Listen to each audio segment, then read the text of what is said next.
আসসালামু আলাইকুম। এটিএন বাংলার গ্রামগঞ্জের খবরে সবাইকে স্বাগত জানাচ্ছি আমি চিন্তিয়া হক। শুরুতেই সংবাদ শিরোনাম। সন্ত্রাসী গণহত্যার সাথে জড়িতদের বিএনপিতে ঠাঁই হবে না জানালেন মির্জা ফখরুল।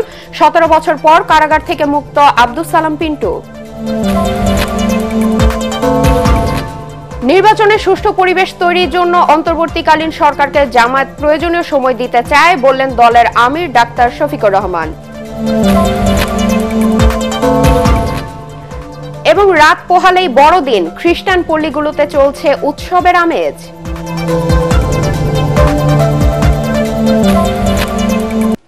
গণহত্যার সাথে জড়িত সন্ত্রাসী দুর্নীতিবাজদের বিএনপিতে কোনো স্থান হবে না বলে হুঁশিয়ারি দিয়েছেন দলের মহাসচিব মির্জা ফখরুল ইসলাম আলমগীর। নিজ জেলা ঠাকুরগাঁওয়ে দরিদ্রদের মাঝে শীত বস্ত্র বিতরণ করে তিনি একথা বলেন।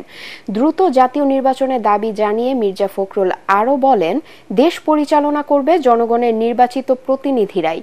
এদিকে প্রায় 17 বছর পর কাশিমপুর কেন্দ্রীয় কারাগার থেকে মুক্তি পেয়েছেন বিএনপির ভাইস চেয়ারম্যান ও সাবেক উপমন্ত্রী আব্দুস সালাম পিন্টু। ঠাকুরগাঁও প্রতিনিধি ফিরোজ আমিন সরকারের পাঠানো তথ্যচিত্রে মইনুল আহসানের রিপোর্ট। তীব্র শীতে কাঁপছে গোটা উত্তরাঞ্চল। দরিদ্র শীতার্থ মানুষের পাশে দাঁড়াতে নিজ জেলার ঠাকুরগাঁয়ে আসেন বিএনপি মহাসচিব মির্জা ফখরুল ইসলাম আলমগীর। নিজস্ব অর্থায়নে পৌর শহরের 2000-এরও বেশি অসহায় মানুষের হাতে কম্বল তুলে দেন বিএনপি মহাসচিব। পরে সাংবাদিকদের তিনি বলেন, দলের নাম ব্যবহার করে কাউকে অপকর্ম করতে দেয়া হবে না।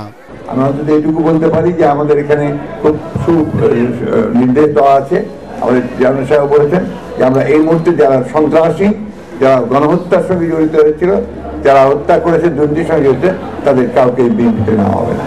দ্রুত জাতীয় নির্বাচনের গুরুত্ব তুলে ধরে মির্জা ফখরুল বলেন, দেশকে গণতন্ত্রের পথে নিয়ে যেতে জনগণের নির্বাচিত প্রতিনিধির হাতে ক্ষমতা হস্তান্তরের কোনো বিকল্প নেই। দুর্নীতি ফ্যাসিবাদ থেকে উত্তর একমাত্র উপায় হচ্ছে একটি গণতন্ত্রকে প্রতিষ্ঠিত করা, রেস্টোরেশন অফ ডেমোক্রেসি। জনগণের যে শাসন, সেই শাসনকে স্থাপিত করতে হবে। অর্থাৎ জনগণের যে পার্লামেন্ট, জনগণের যে নির্বাচিত যে পার্লামেন্ট, সেই পার্লামেন্ট দিয়ে দেশ পরিচালনা করতে হবে, সেই সরকার দিয়ে দেশ পরিচালনা করতে হবে। প্রতিষ্ঠানগুলো যদি নির্মাণ করা যায় গণতন্ত্রের, তাহলে সেটাই হবে সবচেয়ে বড় রক্ষা কবচ। এদিকে প্রায় 17 বছর পর কেন্দ্রীয় কারাগার কাশিমপুর থেকে মুক্তি পেয়েছেন বিএনপির ভাইস চেয়ারম্যান ও সাবেক উপমন্ত্রী আব্দুস সালাম পিন্টু। বিপুল সংখ্যক নেতাকর্মী জেল গেটে তাকে স্বাগত জানান।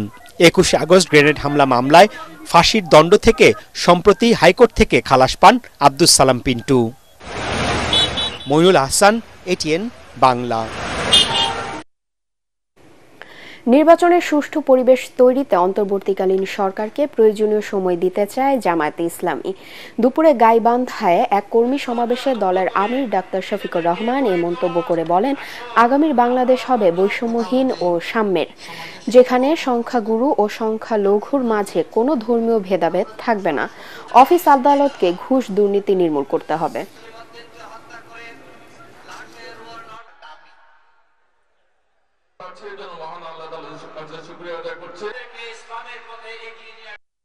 সুষ্ঠু নির্বাচনের জন্য আগে সুষ্ঠু পরিবেশ বা সমতল মাঠ তৈরি করতে হবে, লেভেল প্লেইং ফিল্ড।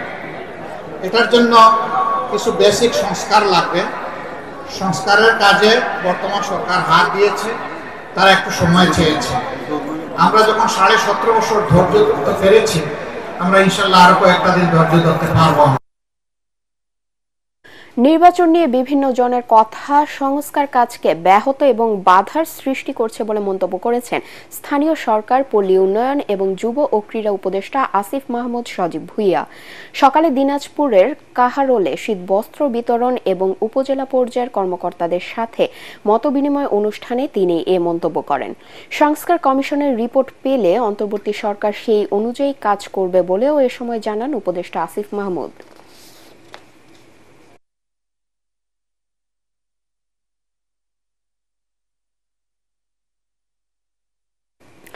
3 মাসেও চট্টগ্রাম বন্দরের শেডে পড়ে থাকা গাড়ির নিলাম প্রক্রিয়া শেষ না হওয়ায় ক্ষোভ প্রকাশ করেছেন নৌ পরিবহন উপদেষ্টা অবসরপ্রাপ্ত brigadier general M Sakhawat Hossain. সকালে চট্টগ্রাম বন্দরের বিভিন্ন স্থাপনা পরিদর্শনের সময় তিনি এ ক্ষোভ জানান। এ সময় বন্দরের শেডে পড়ে থাকা 186টি গাড়ির নিলাম প্রক্রিয়া আগামী মাসের মধ্যে শেষ করার নির্দেশ দেন ব্রিগেডিয়ার জেনারেল এম শাখাওয়াত। বন্দরকে গতিশীল ও আধুনিকায়ন করতে অন্তর্বর্তী সরকার সব ধরনের ব্যবস্থা নিচ্ছে বলেও জানান এই উপদেষ্টা।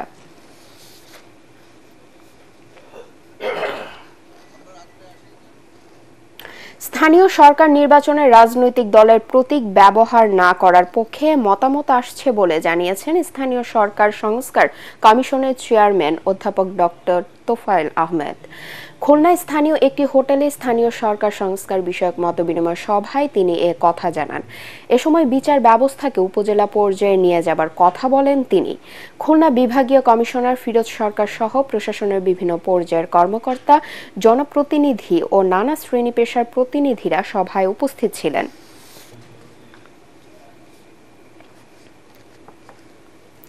বাংলাদেশে যে কোনো উন্নয়ন প্রকল্পের খরচ আশপাশের দেশের তুলনায় অনেক বেশি বলে জানিয়েছেন রেল উপদেষ্টা ফাউজুল কবির খান। রেলের বর্তমান দুরবস্থার জন্য অপব্যয়কে দায়ী করেন তিনি। সকালে ঢাকা থেকে সরাসরি খুলনা ও বেনাপোল রুটে নতুন 2 জোড়া ট্রেনের উদ্বোধন অনুষ্ঠানে এসব কথা বলেন উপদেষ্টা। এখন থেকে পদ্মা সেতু হয়ে খুলনা, যশোর, বেনাপোল হয়ে মাত্র 4.25 ঘন্টায় ঢাকার কমলাপুরে আসতে পারবেন যাত্রীরা। খায়রুল ইসলামের রিপোর্ট। দীর্ঘ প্রতীক্ষার পর মঙ্গলবার পদ্মা সেতুর উপর দিয়ে ঢাকা থেকে খুলনা ও বেনাপোলে সরাসরি চালু হলো যাত্রীবাহী ট্রেন। রাজধানীর কমলাপুর রেলওয়ে স্টেশন থেকে খুলনা ঢাকা খুলনা রুটে জাহানাবাদ এক্সপ্রেস এবং বেনাপোল ঢাকা বেনাপোল রুটে রূপসী বাংলা এক্সপ্রেস ট্রেন দুটির উদ্বোধন করেন উপদেষ্টা মোহাম্মদ ফাউজুল কবির খান। রেল কর্তৃপক্ষ বলছেন, পদ্মা সেতু হয়ে ট্রেনে যাতায়াতে খুলনা ঢাকার দূরত্ব 212 কিলোমিটার কমেছে, আর ঢাকা থেকে খুলনা বা বেনাপোলে যাওয়া যাবে মাত্র 4.25 ঘন্টায়, যেখানে আগে খুলনা থেকে ঢাকা যেতে সময় লাগতো 9.5 ঘন্টা। নতুন এই মাইল ফলকের জন্য খুশি এসব অঞ্চলের যাত্রীরা। 3 ঘন্টা ঢাকা যাব আর আমার বাড়ি লোহাগাড়া যাবে 1 ঘন্টা 10 মিনিটে। খুবই ভালো লাগতেছে, কারণ এত কম সময়ে আমরা ঢাকা যাব, এটা আমাদের জাস্ট একটা স্বপ্ন ছিল। সময় বেঁচে যাচ্ছে, এজন্য আমরা খুবই আনন্দিত। দেখা যাচ্ছে আগের যে চিত্রা সুন্দরবন, এর থেকে 3 ভাগের 1 ভাগ টাইমে আমরা এখন ঢাকাতে সহজে পৌঁছে দিতে পারবো। এ সময় উপদেষ্টা ফাউজুল কবির খান বলেন, রেলের বর্তমান দুরবস্থার পেছনে দায়ী অতিরিক্ত ব্যয়, তাই এই খাতকে বাঁচাতে খরচ কমাতে হবে। আমাদের যেমন যে কোনো প্রকল্পেরই ব্যয় আপনি দেখবেন যে তুলনামূলকভাবে ভারতের তুলনায় কিংবা আশেপাশের দেশের তুলনায় অনেক বেশি। এইটা আমি আপনার রেলের সবাইকে অনুরোধ জানাবো যে কীভাবে এটা খরচ কমানো যায়। এই খরচ যদি কমানো না যায়, এই ব্যয় যদি কমানো না যায়, তাহলে আমাদের যে রেল সেবা দেওয়ার আমাদের প্রত্যাশা, সেটা আমরা পূরণ করতে সক্ষম হব। রেলের আয় দিয়ে এই খাতকে পরিচালনা করা হবে বলেও জানান রেলপথ মন্ত্রণালয়ের উপদেষ্টা। খায়রুল ইসলাম, এটিএন বাংলা, ঢাকা। রাঙ্গামাটির কাপ্তাই উপজেলার রাইখালী ইউনিয়ন যুবলীগের সহ সভাপতি ওবায়দুল্লাহকে কুপিয়ে হত্যা করেছে দুর্বৃত্তরা। পুলিশ জানায়, গতরাতে উপজেলার বালুখালী এলাকায় তাকে কুপিয়ে জখম করা হয়। পরে ওবায়দুল্লাহকে উদ্ধার করে চট্টগ্রাম মেডিকেল কলেজ হাসপাতালে নেওয়া হলে চিকিৎসক তাকে মৃত ঘোষণা করেন।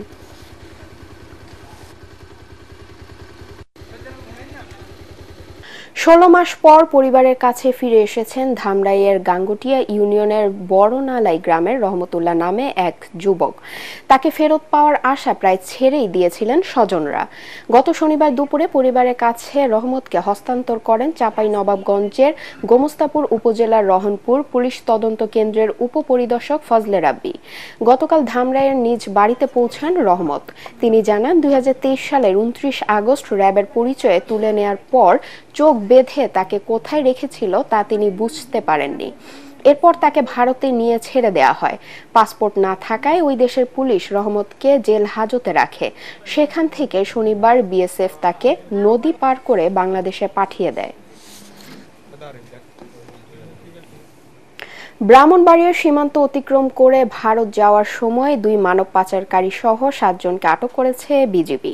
গতরাতে সীমান্তের ধর্মঘর বিওপির নিকটবর্তী সস্থামুড়া এলাকায় অভিযান চালিয়ে তাদের আটক করা হয়। বিজিবির জিজ্ঞাসাবাদে আটককৃতরা জানায় তাদেরকে ভারতে পাঠাতে দালালকে তারা প্রত্যেকে 8 থেকে 10 হাজার টাকা দিয়েছিল। যশোরে তাফসিরুল কুরআন মাহফিল আয়োজনের নামে জমি দখলের অভিযোগ উঠেছে, তবে বিষয়টিকে সম্পূর্ণ ভিত্তিহীন ও মনগড়া বলছেন আদ্দিন কর্তৃপক্ষ ও জমির ভাড়াটিয়ারা। পুলিশ জানায় অভিযোগ পাওয়ার পর পরিদর্শনে গিয়ে জমি দখলের কোনো প্রমাণ তারা পাননি।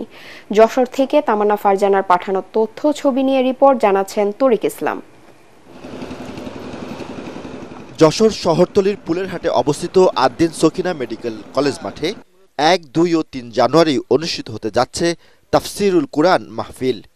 পুরোদমে চলছে মাঠ প্রস্তুতির কাজ।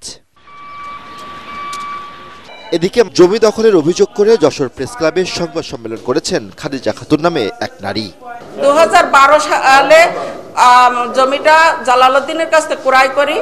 যখন আদ্দিন মেডিকেল কলেজ শুরু করে এবং হাসপাতাল শুরু করে তখন থেকে আমার যন্ত্রণা শুরু করে। ওদের সাথে কথা বলি, ওরা বললে যে না, আমাদের ওটাই আমাদের কোনো সমস্যা হবে না, আমরা ওটা আপনার জমি বা গাছপালা কোনো কিছুতেই আমরা ঘর বাড়িতে কোনো হস্তক্ষেপ করব না।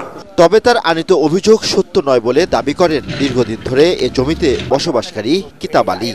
একই মত স্থানীয়দেরও। আদ্দিনের প্রতি কোনো অভিযোগ নেই আমার। মাঠের মধ্যে একা একা তো আর বসবাস করা যায় না ভাই, যার জন্য কারেন্ট নেই, আমার কেউ নেই এখানে, বাইল বাচ্চা নিয়ে থাকার কোনো পরিবেশ নেই, তাই আমি এখান থেকে চলে গেছি। জোর করে কারো তারা দিন ওরা যায়, যার জমি নিয়েছে তার সাথে কথাবার্তা বলে তার মালিকের, যেরকম আমার ডাউন এসে আমারও এক রুম ঘর ছিল, আমি সাইডে কিনে নিছি, তারা টাকা পয়সা দিয়ে নিয়েছে। কারো এই পর্যন্ত কেউ বলতে পারে না যে কারটা জোর করে দখল করে নিয়েছে। অভিযোগের বিষয়ে আদ্দিন মেডিকেল কলেজ হাসপাতালের নির্মাণ ও মেইনটেনেন্স বিভাগের সহকারী ম্যানেজার আব্দুল হান্নান মোল্লা বলেন, খাদিজা খাতুনের জমি দখল করা হয়নি। আমাদের সাথে তার কোনো এই বিষয়ে কোনো কথাই হয়নি, এবং এখানকার যে মাটি ভিটের কথা বলতেছে, এখানে হালকা একটু উঁচু ছিল, সেটা মাটিটাও উনি যে বাড়ি এখানে ঘর করা ছিল টিনের ঘর, কিতাব, সে কিতাব আলী নিয়ে গেছে। এখানে আমরা তাদের কোনো জিনিসপত্র ধরিনি। আদ্দিন ওয়েলফেয়ার সেন্টারের manager legal advocate Abu Bakar Siddiqui বলেন, খাদিজার অভিযোগ সম্পূর্ণ মিথ্যা ও ভিত্তিহীন। সাংবাদিক সম্মেলন করে অভিযোগ করেছেন আদ্দিন ওয়াজ মাহফিলের নামে তার জমি গ্রাস করছেন।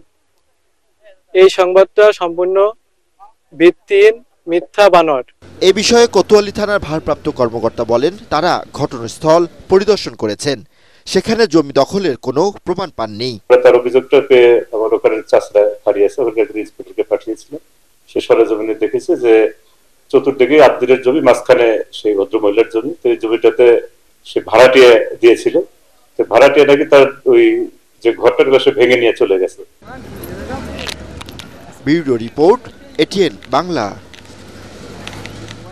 কুড়িগ্রামে জেগে বসেছে শীত। শীতের দাপটে স্বাভাবিক জীবনযাত্রা ব্যাহত হচ্ছে। মধ্যরাত থেকে সকাল পর্যন্ত মাঝারি কুয়াশায় আচ্ছন্ন থাকছে পথঘাট ও প্রকৃতি। শীতের তীব্রতায় বিপাকে পড়েছে কৃষি শ্রমিক ও স্বল্প আয়ের খেটে খাওয়া শ্রমজীবী মানুষ। দিনের বেলা তাপমাত্রা কিছুটা বাড়লেও সন্ধ্যার পর থেকে তাপমাত্রা কমতে থাকে। এদিকে জেলা প্রশাসনের উদ্যোগে নগদ 27 লাখ টাকা ও 12,000 কম্বল বিতরণ চলছে। চাল, ডাল, তেল সহ নিত্যপণ্যের মূল্য কমানো এবং সুবিধা বঞ্চিত আদিবাসী জনগোষ্ঠীর জন্য খাদ্য কার্ড ও রেশনিং ব্যবস্থা চালুর দাবিতে নাটোরে বিক্ষোভ মিছিল করেছে বাংলাদেশের সমাজতান্ত্রিক দল বাসদ। মিছিল শেষে সদর উপজেলা পরিষদের সামনে প্রতিবাদ সভায় জেলা বাসদের আহ্বায়ক দেবাশিস রায় ও সদস্য সচিব মোবারক হোসেন বক্তব্য রাখেন। পরে দাবি আদায়ে উপজেলা নির্বাহী কর্মকর্তার কাছে স্মারকলিপি দেয়া হয়। বিশ্ব ইজতেমা ময়দানে 7 পন্থীদের হামলায় 4 জন নিহতের প্রতিবাদে ও হামলাকারীদের গ্রেফতার এবং 7 পন্থীদের কার্যক্রম নিষিদ্ধের দাবিতে চাঁপাইনবাবগঞ্জে মানববন্ধন ও স্মারকলিপি প্রদান কর্মসূচি পালিত হয়েছে। দুপুরে জেলা প্রশাসকের কার্যালয়ের সামনে ওলামা মাশায়েখ, তাবলিগি সাথী ও সর্বস্তরের তৌহিদি জনতার ব্যানারে এ কর্মসূচি পালিত হয়।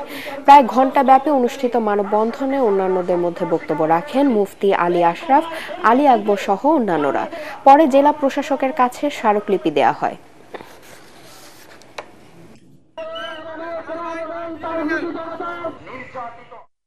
শান্তি শৃঙ্খলা বজায় রাখা, সামাজিক অবক্ষয় রোধ ও আধুনিক উপজেলা বিনির্মাণে নওগাঁর রানীনগরে ইমাম মুয়াজ্জিন সমাবেশ অনুষ্ঠিত হয়েছে। দুপুরে রানীনগর বালিকা উচ্চ বিদ্যালয় প্রাঙ্গণে উপজেলা জাতীয় ইমাম মুয়াজ্জিন সমিতির উদ্যোগে এ সমাবেশ অনুষ্ঠিত হয়।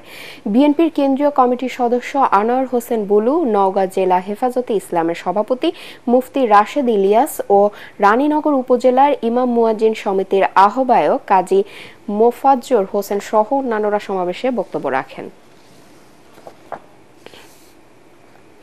রাত পোহালেই বড়দিন, সাজ সাজ রব এখন দেশের খ্রিস্টান পল্লীগুলোতে। সাজানো হচ্ছে ক্রিসমাস ট্রি, গির্জাগুলো সাজানো হচ্ছে নানা রঙে। বাইবেলে যিশুর জন্ম তারিখের কোনো উল্লেখ না থাকলেও প্রতি বছর 25 ডিসেম্বর যিশুর জন্মদিন হিসেবেই পালন করেন খ্রিস্টীয় ধর্মাবলম্বীরা। তাদের মতে 24 ডিসেম্বর রাতে বেথেলহ্যামের এক গোয়াশালায় কুমারী মা মেরির কোলে জন্ম হয় যিশুর। বলা হয় বিশ্ব থেকে হিংসা ভেদাভেদ মুছে ফেলতেই জন্ম হয় তার। দিনটি পালন উপলক্ষে মেহেরপুরের খ্রিস্টান পল্লীগুলোতেও বিরাজ করছে উৎসবের আমেজ। পাড়ায় পাড়ায় তৈরি করা হচ্ছে গোশালা, বাড়িতে বাড়িতে তোলা হয়েছে শান্তির প্রতীক স্টার, চলছে আলোকসজ্জার কাজ। এদিকে বড়দিন উপলক্ষে কঠোর নিরাপত্তা বলয় তৈরি করা হয়েছে বলে জানিয়েছে পুলিশ। বড়দিনকে কেন্দ্র করে ঢাকার সাভারের বিভিন্ন খ্রিস্টান ধর্মপল্লী ও গির্জায় প্রস্তুতি সম্পন্ন হয়েছে। সাভারের ধরেন্দা গির্জা বড় ধর্মপল্লী সেজেছে অপরূপ সাজে। এরই মধ্যে শেষ হয়েছে সাজ ও আলোকসজ্জা। খ্রিস্টানদের সমাধিস্থলও সেজেছে ফুলে ফুলে। শেষ হয়েছে কীর্তন, গান ও সাংস্কৃতিক মহড়া। পুলিশ জানায় শুভ বড়দিন সকলের জন্য উৎসব মুখর করতে নেওয়া হয়েছে বিশেষ নিরাপত্তা ব্যবস্থা।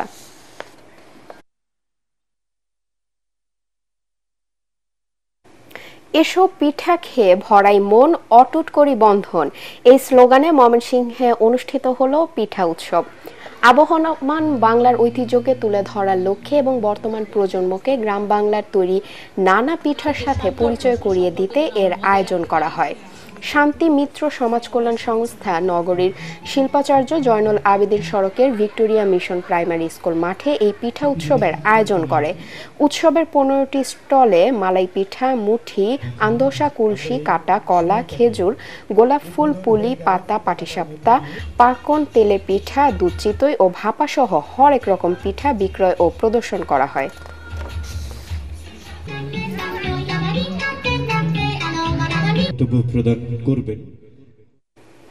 রংপুর ক্যাডেট কলেজে অনুষ্ঠিত হলো আন্তঃহাউস বার্ষিক ক্রীড়া প্রতিযোগিতা।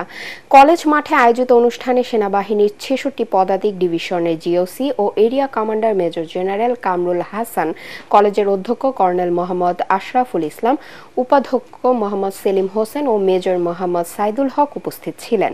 প্রতিযোগিতায় বীরশ্রেষ্ঠ জাহাঙ্গীর হাউস চ্যাম্পিয়ন ও Omar Faruk house runners up হওয়ার গৌরব অর্জন করেন।